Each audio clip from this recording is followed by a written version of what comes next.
Sawa.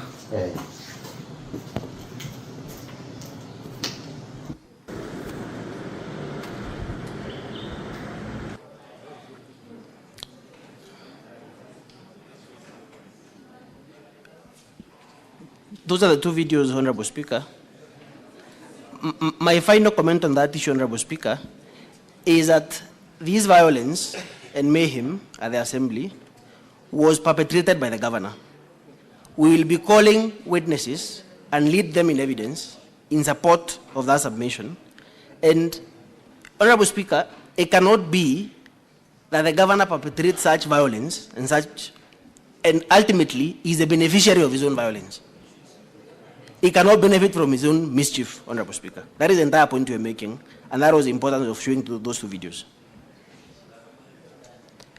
And finally, Honorable Speaker, can I get directions on whether that the audio Hansard can be filed with the Office of the Clerk? The Speaker just availed it to me. Absolutely. It will be considered when making the decision on this preliminary matter. I'm most obliged, Honorable Speaker. Counsel for the Governor, you may proceed. You have 15 minutes to make your rebuttal. Thank you, Mr. Speaker. May I have a sight of my time? I will take 7 minutes, and my learned colleague, Mr. Theuri, will take 8 minutes. For the record, my name is Elisha Ongoya. Allow me to start with the question raised by the Leader of Majority of this House on who is the clerk of the County Assembly of Isiolo. In answer to that question, Mr. Nyamodi answered, what happened to the clerk? So giving a simple and straightforward answer, who is the clerk? The simple and straightforward answer is to be found in the County Assembly's own documents, volume 5, at page 8. The County Assembly has attached as part of its evidence a document signed by the clerk. That is Salad Boru Guracha. So that is the simple and straightforward answer to that question. Distinguished senators, every time you ask a question and people have to scatter around it for 5 minutes, a question that requires a name of a person, it is manifest evidence there is a problem with that team. Number 2, to the question raised by Senator Ojienda, directly to me, on the question of the affidavits, whether the County Assembly in fact sat, the following affidavits of the following deponents show that the County Assembly did not sit on 18th of June 2025, when this motion is said to have been introduced in the House, and on 26th of June 2025, when this motion is purported to have been approved. Number 1 is the affidavit of Salad Boru Guracha, the clerk. Senators, you will know the role of the clerk in the business of the House, and is a person likely to know whether the House sat or not in 2 respects. Number 1, when he is physically present, and number 2, as the custodian of the official records of the House.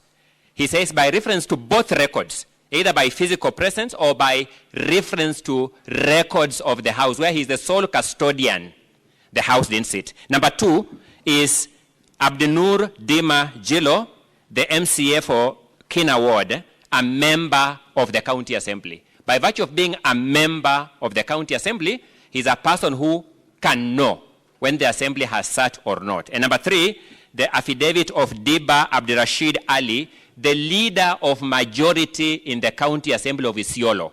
That is a member of the House Business Committee who is likely to know, number 1, whether this business was ever scheduled for that day or for those days for this House, and whether the House in fact sat and transacted that business. Each of these crucial witnesses bring before you evidence that the House did not sit on 18th of June 2025, when the Assembly did not sit on 18th of June 2025, when this motion is said to have been introduced, and on 26th of June 2025, when this motion is said to have been approved. Allow me to move to the next question by Senator Mungatana on whether the decision from Meru. My apologies. There's one more affidavit I overlooked. I don't tweet. My apologies for that. There's the affidavit of Shaban Mzungu, the superintendent of police.